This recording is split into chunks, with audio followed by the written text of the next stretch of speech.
మాట్లాడాడు, కాంగ్రెస్ వాడు కుయ్యి అన్నాడు. ఎస్ఎల్బీసీలో 2.5 కిలోమీటర్ల టనెల్ కూలిపోతే ఎవరు మాట్లాడరు. మీ కాడ ఏం ప్రాజెక్ట్ అది? పెద్దవాగు ఖమ్మం దగ్గర కొట్టుకపోతే, ఆ బ్రిడ్జ్ కొట్టుకపోతే ఎవడు ఎన్డీఎస్ఏ మాట్లాడాడు, ఎవడు ఎన్డీఏ మాట్లాడాడు. చూడండి, ఇలా రేవంత్ రెడ్డికి రక్షణ కవచంలాగా ఉన్నది ఎవరో కాదు, బీజేపీ. నేనేదో ఉత్తగా చెప్తలేను ఈ మాట. లేకపోతే మేడిగడ్డల పర్రె పట్టింది అని రేవంత్ రెడ్డి అనగానే తెల్లారే వరకు వాడొచ్చి వాలిపోలే గద్ద లెక్క బీజేపీడు. ఎన్డీఎస్ఏ అని వస్తుంది, నేషనల్ డ్యామ్ సేఫ్టీ అథారిటీ. వస్తాడు, వచ్చేది ఇట్లా చూసినట్టు చూసి తెల్లారే వరకే బీజేపీ ఆఫీస్లో ఒక రిపోర్ట్ తయారు చేసి ఇక్కడ ప్రజల మీద వేసి ఎలక్షన్లలో గోల్మాల్ చేసింది. మరి ఇలా ఎస్ఎల్బీసీలో టన్నల్ కూలి దాదాపు 72 గంటలు అవుతాను. ఎందుకో రాడు, మరి ఎన్డీఎస్ఏ రాదు, ఏ బీజేపీడు మాట్లాడాడు, ఎవరి నోరు పెగులుతలేదు. కిషన్ రెడ్డి మాట్లాడాడు, బండి సంజయ్ అన్నాడు. ఎందుకు ఏమొచ్చింది ఇబ్బంది మీకు? ఎందుకు మాట్లాడతలేరు? సుంకిశాల రిటైనింగ్ వాల్ కూలిపోతే దాని మీద ఒక సోదరుడు మహబూబ్నగర్ జిల్లాలో గవినోల శ్రీనివాస్ అని ఉంటాడు, ఆయన ఆర్టీఐ కింద దరఖాస్తు పెట్టుకున్నాడు. ఎంత నష్టమైంది, ఎందుకు కూలిపోయింది చెప్పాలి, కాంగ్రెస్ ప్రభుత్వం అవినీతి వల్ల కూలిపోయిందా, ఏమిటికి కూలిపోయింది చెప్పాలి అంటే ఏం ఆన్సర్ ఇస్తారు తెలుసా? ఏం జవాబు ఇచ్చారు ఎరికేనా? ఇది దేశ భద్రతకు సంబంధించిన అంశం, మీకు చెప్పమాట. ఏది రిటైనింగ్ వాళ్ళు సుంకిశాలలో కూలిపోతే అది దేశ భద్రతకు.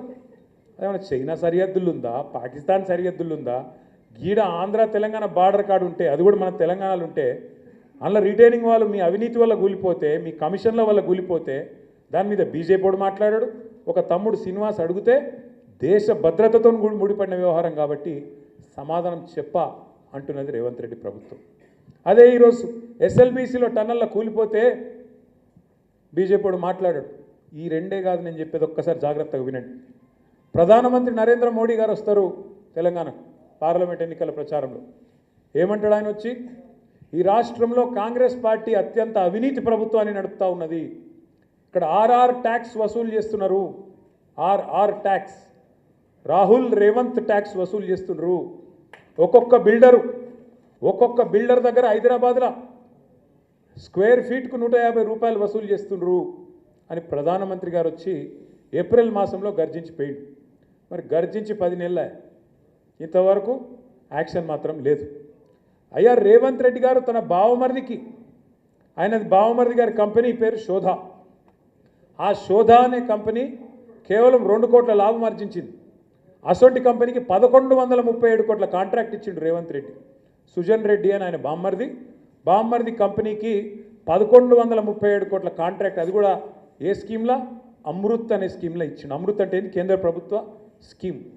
నేను ఢిల్లీ దాకా పోయినా, ఇక చూడండి సార్, ఈయన వాళ్ళ బామ్మర్ది, ఆయన కంపెనీకి ఎలాంటి అర్హతలు లేవు, 2 కోట్లు వాళ్ళ కంపెనీ లాభము.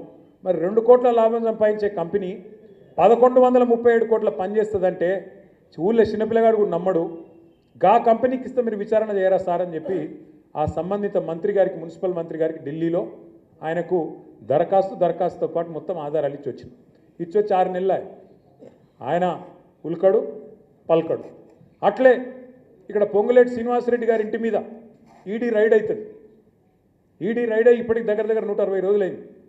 అందులో ఏం దొరికిందో ఎవరికి తెలియదు, బ్రహ్మరహస్యం. ఈడీఓడు నోరు ఇప్పాడు, పొంగులేటి నోరు ఇప్పాడు. ఇవన్నీ ఏనికి సంకేతం? మరి ఎవరిని కాపాడుతున్నారు ఇవాళ రాష్ట్రంలో? బీజేపీ మీద ఒక్క మాట రేవంత్ రెడ్డి మాట్లాడారు, మీరు చూడు. తెల్లారలేస్తే కేసీఆర్ తిట్టుడే తప్ప బీజేపీ మీద పల్లెత్తు మాట్లాడాడు. దబ్బని ఎప్పుడన్నా రాహుల్ గాంధీ ముళ్ళుగర్ర పెట్టి పొడిస్తే ఇట్లా ఏదో మాట్లాడినట్టు చేస్తాడు తప్ప ఎన్నడు భయం. ఏం జరుగుతుంది రాష్ట్రంలో? ఏం జరుగుతుంది అంటే తెలుసు, కాంగ్రెస్కు తెలుసు, బీజేపీకి తెలుసు. కేసీఆర్ పార్టీ ఉంటే ఈ ఇద్దరి ఆటలు సాగాయని తెలుసు కాబట్టి ఇద్దరు కలిసి కేసీఆర్ గారిని, మన పార్టీని ఖతం చేయాలన్నదే వాళ్ళ ఆలోచన. సక్సెస్ అయినరు కొంతవరకు.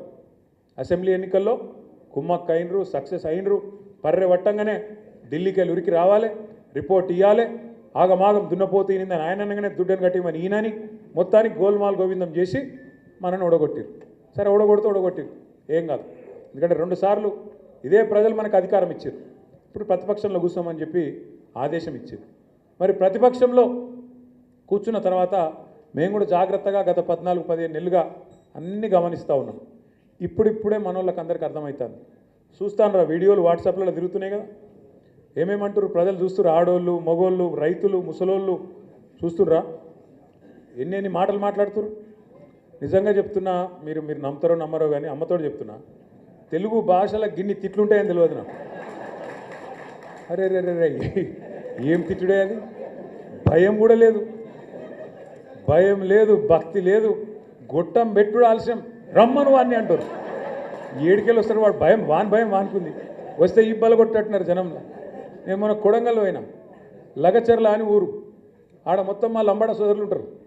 ఆ లంబాడ సోదరుల భూములు గుంజుకునే ప్రయత్నం చేస్తే పాపం వాళ్ళు మరలబడ్డారు. అధికారులు వస్తే ఆ రోజు నిరసన చెప్పిండ్రు, అలా నిలగొట్టిరు.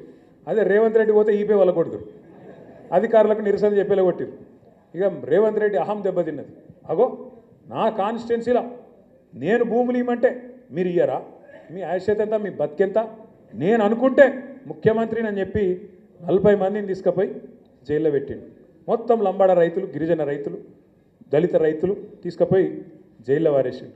మేము జైల్లో చుట్టూ తిరిగినాం, Parigi jail, Sangareddy jail, Cherlapalli jail తిరిగి ఢిల్లీ దాకా పోయి ఆడ human rights commission, SC commission, ST commission, women commission, అన్ని కమిషన్లను పోయి కలిసి ఇట్లున్నది ముఖ్యమంత్రి గారి ప్రవర్తన, ఆయన సొంత నియోజకవర్గంలోనే దౌర్జన్యం జరుగుతున్నది, మీరు కాపాడాలి అని చెప్పి మొత్తానికి కొట్లాడి వాళ్ళని ఇడిపించినాం, బెయిల్ ఇప్పించినాం, ఇడిపించినాక మొన్న నేను పోయిన ఆడికి లగచర్ల